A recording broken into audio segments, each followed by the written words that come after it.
Être branché, c'est peut-être un devoir pour certains d'entre vous, mais c'est un droit pour nous tous. Bonjour Charlie Cailloux. Bonjour Hercine. Juriste du site immobilier PAP.fr. Alors, on parle avec vous de logement évidemment, mais aussi de voitures, précisément de voitures électriques, parce que depuis le 1er janvier 2021, il existe un droit à la prise. Qu'est-ce que c'est ? Alors le droit à la prise, ça concerne les personnes qui vivent dans un immeuble collectif. C'est le droit pour chaque utilisateur d'un véhicule électrique ou hybride qui réside dans une copropriété ou un immeuble collectif d'installer à ses frais une solution de recharge sur sa place de parking. Et en copropriété, on sait que ce genre de travaux, ça nécessite une décision d'assemblée générale. Exactement, il faut que l'Assemblée générale autorise les travaux. Eh bien, ce n'est pas le cas pour l'installation d'une prise ou d'une borne de rechargement d'une voiture électrique. Il n'y a pas d'autorisation à obtenir. Le syndic ne peut s'y opposer, sauf motif légitime et sérieux.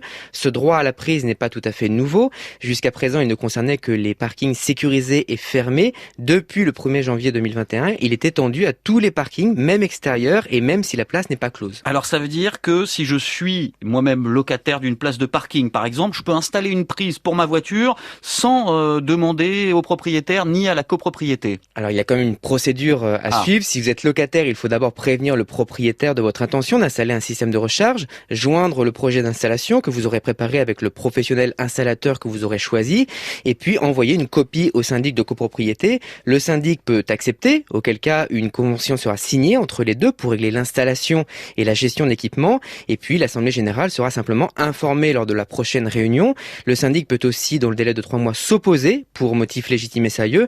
C'est le cas par exemple lorsque le syndicat des copropriétaires décide de réaliser lui-même ses travaux sur tous les parkings. Dans ce second cas, eh bien les travaux doivent être engagés dans les 3 mois de l'opposition et terminés avant 6 mois. Ces démarches sont détaillées dans le décret numéro 2020-1720 du 24 décembre 2020, accessible sur Légifrance. Et dernière question, Charlie, combien ça coûte tout ça, l'installation d'une telle prise de chargement ? Alors il y a 2 solutions, la prise murale renforcée qui est la solution la moins coûteuse, ou la borne de recharge électrique qui coûte entre 500 et 1500 euros et qui chargera plus vite, auquel s'ajoute évidemment la consommation d'électricité ensuite.